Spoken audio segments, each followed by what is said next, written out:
Halo anak-anak, apa kabar? Selamat datang di pelajaran Bahasa Indonesia. Mari kita belajar di pelajaran yang baru. Kali ini Bapak Guru Riki akan mengajarkan tentang membentuk teks editorial. Itu judul pelajaran kita. Tujuan pembelajarannya agar anak-anak dapat membentuk sebuah teks editorial. Mari kita simak baik-baik pelajaran berikut ini. Membentuk atau merancang teks editorial diartikan sebagai bentuk penyampaian pandangan dari penulis teks editorial kepada para pembacanya terhadap isu yang sedang hangat diperbincangkan oleh masyarakat anak-anak. Pengertian dari teks editorial berdasarkan pendapat dari Jafar H. Assegaf tahun 1991 dalam bukunya Jurnalistik Masa Kini yang dikutip dari Lyle Spencer dalam editorial writing adalah tajuk rencana merupakan pernyataan mengenai fakta dan opini secara singkat, logis, menarik, ditinjau dari segi penulisan, dan bertujuan untuk mempengaruhi pendapat atau memberikan interpretasi terhadap suatu berita yang menonjol sebegitu rupa sehingga bagi kebanyakan pembaca surat kabar akan menyimak pentingnya arti berita yang ditujukan sebelumnya. Secara harafiah, menurut KBBI atau Kamus Besar Bahasa Indonesia, teks editorial merupakan sebuah gagasan, ide, atau pendirian seseorang yang dituliskan sesuai dengan kaidah kebahasaan teks opini, sehingga tulisan yang disampaikan dapat memberikan dampak bagi para pembacanya. Pemilihan topik yang menarik bagi para pembaca sangatlah penting dalam penulisan teks editorial anak-anak.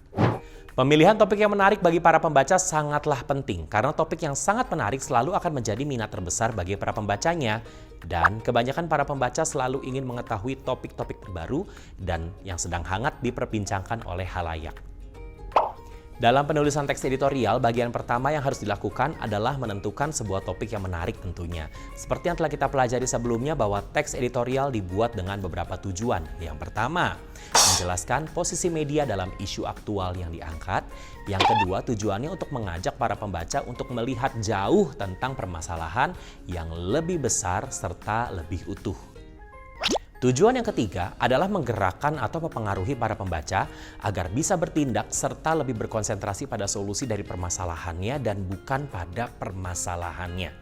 Dan juga ikut menunjukkan dukungan terhadap seseorang ataupun organisasi atau lembaga yang telah dianggap melakukan hal penting yang berkaitan dengan isu aktual yang dikemukakan. Oleh karena itu, anak-anak dalam pembuatan topik teks editorial haruslah yang sedang dalam kondisi hangat diperbincangkan oleh halayak umum dan juga harus lebih menarik sesuai dengan tujuan media yang ada hubungannya dengan kepentingan umum atau masyarakat secara umum. Berikut ini adalah beberapa contoh dari teks editorial yang berkaitan dengan pendidikan. Contoh topiknya, proses belajar mengajar selama masa pandemi. Teknologi dalam dunia pendidikan, perpustakaan daring gratis, dan lain sebagainya. Setelah pemilihan topik, kita masuk ke bagian kedua yaitu pengumpulan data. Hal utama yang seharusnya dikemukakan untuk memperkuat argumentasi dalam penyajian isu aktual tidak lain adalah data serta fakta. Kumpulan fakta merupakan bagian dari data pendukung, baik yang sifatnya teori maupun berupa pendapat dari para ahli anak-anak. Hal ini akan lebih memperkuat argumentasi dalam memberikan sebuah penilaian yang bersifat objektif terhadap teks editorial yang dibentuk agar lebih berkualitas. Dalam merumuskan sebuah saran yang ada kaitannya dengan isu aktual merupakan bagian dari hal yang harus dilakukan pada tahap selanjutnya. Pada dasarnya, saran itu sendiri merupakan penegasan ulang terhadap pernyataan serta argumentasi yang telah disajikan sebelumnya. Dalam merumuskan sebuah saran, sudah seharusnya mempertimbangkan beberapa hal. Yang pertama, posisi kian terhadap isu tersebut. Lalu berikutnya posisi pembaca sebagai penerima saran dan dampak yang dapat ditimbulkan dari saran tersebut jika dilakukan oleh para pembacanya. Setelah kita mengumpulkan topik, kita mengumpulkan data dan fakta, berikutnya adalah menghubungkan dan mengembangkan isu, argumentasi, dan saran teks editorial. Setelah kita mempelajari serta menyelesaikan rumusan tentang tahapan pada bagian editorial yang dimulai dengan pernyataan umum, pengenalan isu aktual, argumentasi, sampai pada bagian penegasan ulang atau saran. Proses berikutnya yaitu mengaitkan isu dengan argumentasi dan saran yang dirangkum dalam sebuah tulisan. Pada prosesnya dalam penyusunan teks editorial melibatkan setiap anggota redaksi dari sebuah media penerbit teks editorial tersebut, dengan tujuan agar bisa mempertajam sikap maupun sudut pandang media dalam menyingkapi isu aktual yang akan dituliskan. Setelah itu, anggota redaksi akan melanjutkan dengan diskusi untuk mencari keterkaitan dari pandangan dengan berbagai data dan fakta, baik yang berupa contoh, data statistik, teori, ataupun sebuah pandangan dari para ahli yang mempunyai kaitan dengan teks editorial yang akan dituliskan. Tahapan diskusi selanjutnya yaitu membahas tentang pendapat dari redaksi dalam menentukan sebuah kritik, saran maupun rekomendasi atas isu atau permasalahan yang diutarakan sebelumnya. Jika semuanya sudah disepakati oleh redaksi, kemudian keseluruhan dari rumusan teks editorial kemudian akan dikembangkan menjadi teks editorial yang benar-benar utuh dalam penulisannya. Jika kalian sudah bisa menuliskan isi teks editorial, langkah selanjutnya yang harus kalian lakukan adalah membaca ulang isi dari teks editorial tersebut. Dalam membaca isi teks editorial harus diperhatikan hal yang berkaitan dengan kejelasan dan isi serta isu aktual, serta keakuratan antara data dengan fakta, hingga bagian rekomendasi yang dijadikan sebagai solusi terkait dengan isu aktual dan argumentasi yang telah dikemukakan anak-anak. Bagian keempat yaitu memperbaiki isi teks editorial. Cermatilah struktur serta aspek kebahasan yang digunakan dalam penulisan teks editorial tersebut, khususnya dalam pemilihan kosakata, diksi, konjungsi, kausalitas, majas yang digunakan, dan juga kata ganti penunjuk. Perhatikan pula anak-anak kalimat yang disusun dalam teks editorial tersebut harus lebih efektif penyusunannya, serta tidak terkesan menggurui para pembacanya.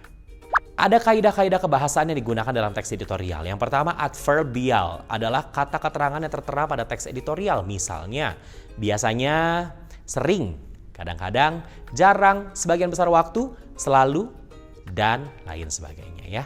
Berikutnya setelah adverbial adalah konjungsi, adalah penghubung antara kalimat, misalnya, bahkan, sesungguhnya, atau malahan. Verba material adalah kata kerja yang menunjukkan fisik atau peristiwa, misalnya membaca, menulis, dan lain sebagainya ya. Berikutnya verba rasional adalah kata kerja yang menunjukkan hubungan intensitas dan milik. Lalu berikutnya verba mental adalah kata kerja yang menerapkan persepsi, afeksi, dan kognisi.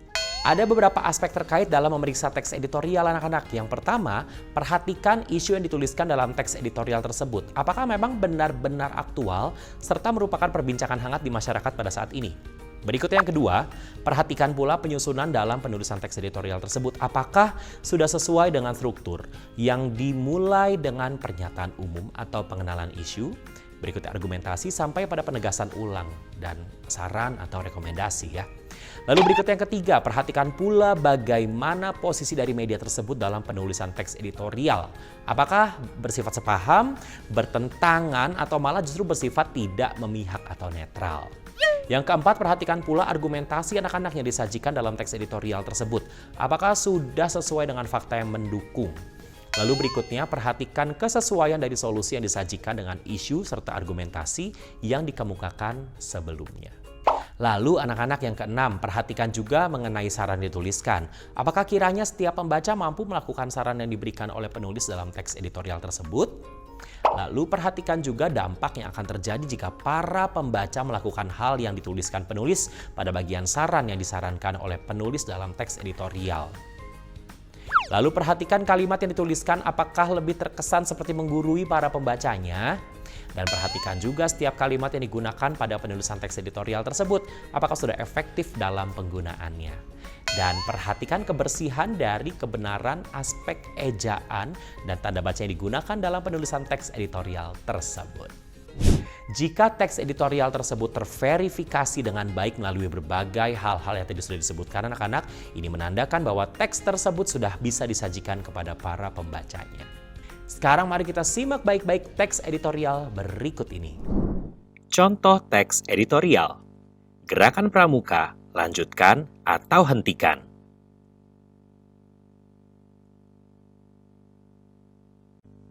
Pemuda Indonesia memiliki peranan penting sebagai generasi penerus bangsa. Gerakan Pramuka sebagai bagian dari pendidikan sekolah dianggap sangat esensial dalam pembentukan karakter siswa. Namun sudah terjadi beberapa kasus terkait kegiatan pramuka yang meresahkan masyarakat Indonesia, khususnya para orang tua. Dampak negatif ini menimbulkan kekhawatiran dan keraguan terhadap pihak sekolah yang masih mewajibkan para siswanya untuk melaksanakan kegiatan tersebut. Praja Muda Karana atau Pramuka memiliki arti yaitu pemuda yang suka berkarya. Ibarat dua sisi mata uang, keberadaannya tidak dapat dipisahkan dari sistem pendidikan Indonesia. Berlandaskan Peraturan Menteri Pendidikan dan Kebudayaan Nomor 63 Tahun 2014, pendidikan kepramukaan ditetapkan sebagai kegiatan ekstrakurikuler wajib untuk para siswa sekolah dasar dan sekolah menengah. Berbeda dengan pendidikan formal yang mengasah kepintaran siswa, kegiatan pramuka berpusat pada pendidikan sikap dan perilaku yang positif. Oleh karena itu, pendidikan yang diterima siswa pun akan lengkap dan seimbang. Seharusnya memang membanggakan bagi siapapun yang terlibat dalam kegiatan pramuka. Beberapa tahun lalu, 11 siswa meninggal dunia saat mengikuti salah satu kegiatannya, yaitu menyusuri sungai. Para korban tersebut tenggelam dan hanyut terbawa arus sungai yang kuat. Peristiwa lainnya yang baru-baru ini terjadi, yaitu kasus perpeloncoan pada 18 orang anggota pramuka di Jawa Barat. Kabarnya, mereka diperintahkan oleh para senior untuk membuat suatu lingkaran dan harus saling memukul satu sama lain. Bahkan setelah itu, kakak seniornya pun turun tangan memukuli mereka hingga babak belur. Jika seperti ini, masihkah dapat dikatakan membanggakan? Bapak Pandu Sedunia, Baden Powell, mengatakan, langkah tak ternilai dalam pendidikan karakter adalah memberikan tanggung jawab kepada para anggota kepanduan. Tingkatan tersebut yaitu siaga, penggalang, penegak, dan pandega. Peran aktif kakak pembina sangat diperlukan untuk mendidik, mengawasi, dan mengendalikan setiap kegiatan yang dilaksanakan. Dengan demikian, tujuan murni gerakan pramuka, yaitu pembentukan karakter siswa yang positif, dapat terwujud. Dalam era informasi yang serba digital ini, gerakan pramuka tetap dinilai sebagai sistem pendidikan yang baik untuk pembentukan karakter para siswa. Namun harus ada tindakan pengawasan dan pengendalian agar kegiatan yang dilakukan tidak berujung pada sebuah tragedi. Jika semua pihak melaksanakan tugas dan tanggung jawabnya dengan baik, maka menjadi anggota pramuka adalah juga sebuah kebanggaan bagi anak Indonesia. Salam Pramuka! Anak-anak, kita sudah menyelesaikan pelajaran kita yang pertama yang berjudul membentuk teks editorial. Sebelum kita masuk ke pelajaran berikutnya, jangan lupa kerjakan latihan yang ada dalam buku kegiatanmu ya. Sampai bertemu lagi dan tetap sehat semuanya.